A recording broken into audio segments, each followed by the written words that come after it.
SBS 뉴스입니다. 오늘 131주년 세계 노동절을 맞아 여의도를 비롯한 서울 곳곳에서 노동단체들의 집회와 행진이 열리고 있습니다. 민주노총은 오후 2시부터 여의도 LG 트윈타워 앞에서 노동절 대회를 진행하고 있습니다. 본 대회에는 소수만 참여하고 나머지 참가자는 9명씩 흩어져 마포대교를 건너 한국경영자총협회 회관 등으로 행진합니다. 건설노조는 정오부터 여의도공원 근처에서 집회를 열었고 동작구 전문건설회관에서 여의도를 거쳐 경총회관 방향으로 차량 행진을 벌였습니다. 경찰은 장소별 신고 인원인 9명을 준수하고 집회 규모에 맞는 소형 무대를 사용하도록 집회 제한 통고를 했고 방역수칙을 위반할 경우 엄정 대응하겠다는 방침입니다.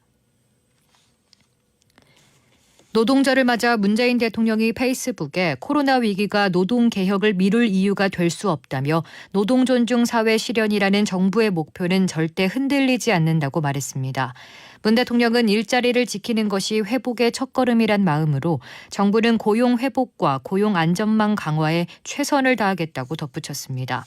또 보건 의료, 돌봄과 사회 서비스, 배달 운송, 환경미화 노동자들께 진심으로 감사드린다고 밝혔습니다. 코로나19 신규 확진자는 어제 627명 발생해 사흘째 600명대를 이어갔습니다. 국내 감염이 593명으로 서울 187명 등 수도권에서 387명, 비수도권에서도 206명 나왔습니다. 지인과 가족 모임 등 일상생활 공간에서의 집단 감염이 전국에서 이어지고 있습니다. 1차 백신 접종자는 모두 332만 6,003명으로 접종률은 전체 인구 대비 6.5%를 기록했습니다. 백신 접종 후 이상 반응 의심 사례 신고는 697건 추가돼 누적 사례는 16,196건으로 늘었습니다. 정부는 가정의 달을 맞아 각종 모임과 행사가 늘어날 수 있는 만큼 현행 사회적 거리 두기와 5인 이상 모임 금지를 3주 더 연장했습니다. 주한미군에 복무하는 한국군 병사인 카투사 1명이 코로나19 백신을 접종한 뒤 확진된 것으로 파악됐습니다. 주한미군 사령부는 경기도 동두천 미군기지인 캠프 K시에서 복무하는 1명이 지난달 29일 휴가 복귀 전 검사에서 양성으로 확인됐다고 밝혔습니다.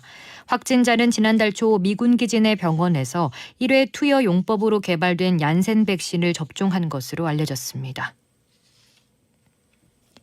고 정진석 추기경의 장례미사가 오늘 오전 서울 명동성당에서 거행됐습니다. 장례미사는 서울대 교구장 염수정 추기경과 한국주교단이 공동 접견했고 주한 교황대사 알프레드 슈에레브 대주교가 참석해 프란치스코 교황의 조전을 대독했습니다. 정 추기경의 시신은 경기 용인공원 묘원 성직자 묘역으로 운구돼 김수환 추기경과 김옥균 주교 옆자리에 안장됐습니다. 누나를 살해한 뒤 강화도 농수로에 유기한 혐의를 받는 20대 남동생 A씨는 시신이 발견될까 봐 인터넷 검색을 해왔던 것으로 조사됐습니다. 경찰은 A씨의 휴대전화를 조사하던 중 인터넷 포털에서 강화도 관련 사건 기사 등을 자주 검색한 정황을 포착한 것으로 알려졌습니다. 한편 경찰은 A씨의 구속영장을 신청하고 프로파일러를 투입해 A씨의 구체적인 범행 동기를 조사하고 있습니다. 오늘은 전국이 흐린 가운데 비가 내리겠습니다. 비는 내렸다 그치기를 반복하며 내일 낮까지 이어지겠습니다. 강원 영동에는 최고 80mm, 영서와 경북 북부에는 10에서 40mm, 그 밖의 지역은 5에서 20mm가 예상됩니다. 낮 최고 기온은 서울 14도 등 전국이 12도에서 18도로 비교적 쌀쌀하겠습니다.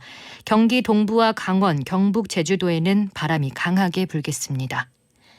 서울의 현재 기온은 14도입니다. 습도는 55%입니다. 주시은입니다. 뉴스를 마칩니다. SBS